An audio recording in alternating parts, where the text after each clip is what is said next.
Bonjour à tous les natifs de la Vierge, bienvenue sur votre horoscope du mois de mars, un mois qui va être intense, qui va être riche en émotions, un mois où nous allons avoir à la fin, le 24, une pleine lune qui est éclipsée, ce qui va ramener beaucoup d'énergie, beaucoup de nouvelles choses, d'événements, aussi bien dans votre vie personnelle que dans notre vie à tous, d'une manière plus générale. Cette nouvelle lune très intense va se dérouler dans le signe de la Balance, c'est-à-dire votre deuxième secteur. On va parler argent, on va parler financier, on va parler possibilités nouvelles pour gagner de l'argent. On se pose des questions fondamentales, d'autant que les amas planétaires en ce moment ont lieu dans le signe du Poisson, c'est-à-dire à l'opposé de vous-même. Concrètement, qu'est-ce que ça me raconte à moi en tant que Vierge? Eh bien, durant tout ce mois, vous allez être mis face à l'idée de l'autre, l'opinion de l'autre, des contrats, des associations, des partenariats, le conjoint, la conjointe, les associations, aussi bien affectives que professionnelles, qui vont être mis en valeur avec beaucoup d'acuité durant ce mois de mars. C'est le mois idéal pour être recruté, pour recruter des personnes, pour changer de travail, pour explorer de nouveaux domaines d'activité, de compétences ou pour stabiliser une relation affective, pour se demander en mariage, pour se marier, pour vivre quelque chose de très romantique avec son compagnon ou sa compagne. Alors, toutes les planètes actuellement sont totalement concentrées entre le Verseau et le Taureau. Bon, mis à part la Lune, euh, là c'est différent, on la sort parce que elle tourne trop vite en fait. Et nous avons une espèce de concentration des forces avec un point d'orgue qui est le Poisson. Là, on va parler mariage, on va parler partenaire, on va parler contrat de partenariat commercial, on va parler éventuellement procès, procédure, gagner des procès. Toutes ces planètes sont face à vous. C'est-à-dire, ça ramène beaucoup d'énergie, ça ramène beaucoup de motivation, ça ramène aussi une obligation de sortir de sa zone de confort. Alors, les vierges sont des personnes très méticuleuses, très ordonnées, qui aiment bien trier les choses, qui aiment bien les choses précises, qui sont très perfectionnistes. Eh bien, là, on vous dit de relâcher un petit peu votre pression.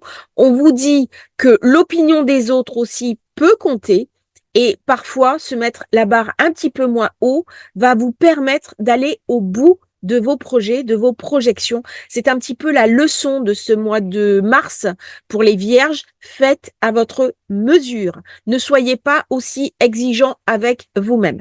Alors, je vais dédier cette vidéo sur les vierges à ma propre fille, Harmonie, que je salue au passage et qui est en train de lancer son entreprise personnelle. Et je lui envoie à cette occasion tous mes vœux de réussite. Nous commençons par la nouvelle lune. Elle se déroule bien entendu dans le signe du Poisson.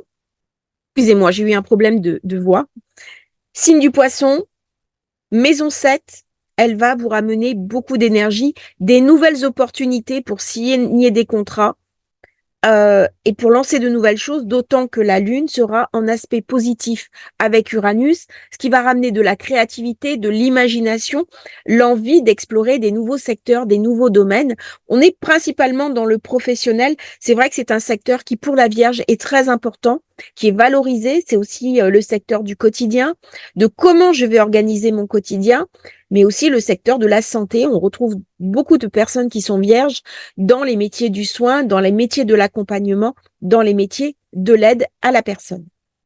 Mercure jusqu'au 10 sera dans le signe du Poisson, bien entendu. Donc, on va parler contrat, on va parler papier, documents à signer. Vous voyez, il y a beaucoup de choses qui se passent. Des mails où on échange avec d'autres personnes, où on va chercher des contrats. C'est idéal pour les personnes qui sont commerciales, qui font des actes d'échange, qui ont besoin de convaincre les autres. Si vous faites par exemple du digital marketing, si vous avez un site en ligne, eh bien c'est une très bonne période jusqu'au 10. Après Mercure, qui est la planète de la Vierge, c'est Mercure qui vous domine, eh bien va passer dans le signe du Bélier et là on est dans le 8e secteur. Alors la Vierge, Elle aime bien manger, elle est gourmande, elle aime bien prendre soin de soi, de sa santé, de sa diététique. Et donc, ça va être un moment idéal pour repenser un petit peu à sa santé, pour se reprendre en main, pour améliorer un petit peu un certain nombre de choses à l'intérieur de soi. C'est un moment idéal pour lancer s'autoriser une thérapie, rencontrer un coach, changer à l'intérieur de soi, puisque le huitième secteur, c'est le scorpion, c'est la transformation, c'est les choses cachées, les choses secrètes, c'est aussi le pouvoir, la richesse. C'est un moment idéal pour parler argent, banque, finance, héritage, règlement financier. C'est un moment aussi idéal où je vais pouvoir m'intéresser à des secteurs comme l'ésotérisme, l'astrologie, les choses cachées, la spiritualité, mais une spiritualité un peu différente du poisson. C'est une spiritualité qui est un peu moins idéaliste. On est plus dans, voyez, les fantômes, les manifestations, parfois même la Wicca. Vous voyez, c'est ça la maison 8. On est dans la psychologie des énergies, on est dans l'idée de la vie, de la mort. On peut être confronté d'ailleurs à ces thématiques dans le mois qui viennent. C'est un petit peu compliqué pour la Vierge parce que c'est des valeurs vraiment scorpions. Et nous savons que la Vierge et le Scorpion ont une certaine proximité, mais ça peut ramener justement de la nervosité à la Vierge parce que, eh bien, Mercure amène parfois une instabilité émotionnelle qui est très bien dissimulée. La Vierge donne souvent le change, elle ne montre pas ses inquiétudes intérieures et pour contre, son univers personnel est parfois très douloureux, très inquiet, très anxieux. Ça fait partie aussi de cette nervosité que lui amène Mercure. Donc, fin du mois, eh bien, on va s'intéresser à tout ce qui est argent. Et c'est un moment aussi où il peut y avoir un rapprochement intime avec son compagnon ou sa compagne, une passion plus sexuelle que vraiment affective, parce que la maison 8, c'est aussi la maison de la sexualité. C'est donc un moment parfait pour explorer d'autres zones de la sexualité, peut-être avoir un peu plus d'imagination, nouer un petit peu des scénarios, quelque chose d'un peu plus sulfureux auquel la Vierge n'a pas forcément l'habitude, mais pourquoi ne pas explorer une fois par an des choses un petit peu, entre guillemets, interdites, tout en restant bien sûr dans le respect des personnes, tout en restant bien sûr dans l'idée du consentement et des adultes consentants. Je parlais plutôt de jeux érotiques en parlant d'interdiction. Voilà un petit peu pour cette huitième maison à laquelle la Vierge, eh bien, elle n'est pas souvent confrontée, mais là, eh bien, pour une fois, s'autoriser un petit peu ce côté fantasque, ce côté vierge folle, à laquelle elle ne laisse pas toujours la place de s'exprimer. On continue.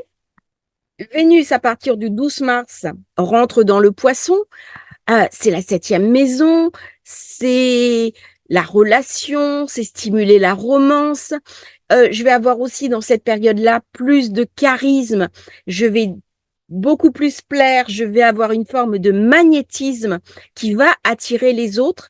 Ma parole aussi va être entendue, va être écoutée. Et ce que j'ai à dire va porter ses fruits. Donc, c'est le moment où si je dois lancer une négociation, où je dois convaincre, eh bien, c'est le moment parfait à partir du 12 mars parce que les gens vont être plus décidés favorablement vis-à-vis de moi à écouter ce que j'ai à leur dire. Donc, c'est très positif au niveau personnel, au niveau affectif, mais également au niveau professionnel. Jusqu'au 23 mars, Mars est en sixième maison, la maison du travail. Et alors là, on va mettre beaucoup d'engagement dans son travail, beaucoup d'activités. On va avoir l'impression même qu'on est un peu prisonnier de cette routine. Ça nous pèse un petit peu, les choses n'avancent pas exactement comme on voudrait. On travaille beaucoup, on met beaucoup d'énergie. Hein, Mars est une planète très physique, très concrète, qui va mettre toute son énergie au niveau de son activité. Par contre, à partir du 23, Mars passe également en poisson. J'ai dit qu'il y avait beaucoup de choses qui se passent dans le poisson. On a plein de planètes. On a le Soleil, on a Mercure en début de mois, Vénus, Mars, mais on a aussi Saturne, on a aussi Neptune. Vous vous rendez compte toute l'énergie qu'il y a dans votre septième maison. Et donc, Mars passe en Poisson, 7e secteur. Là, on va négocier des contrats âprement. On va saisir des opportunités. Il y a des partenariats importants, marquants. Il y a des contrats qui arrivent. Il y a quelque chose d'un engagement. Si vous avez mis en œuvre dans la maison 6 des contrats commerciaux pour aller chercher vraiment une décision favorable, eh bien, à la fin du mois, vous allez en récupérer les fruits. Vous aurez réussi à convaincre. Les personnes, par exemple, qui travaillent sur des appels d'offres, eh bien, il est possible qu'à la fin du mois, vous ayez des issues favorables.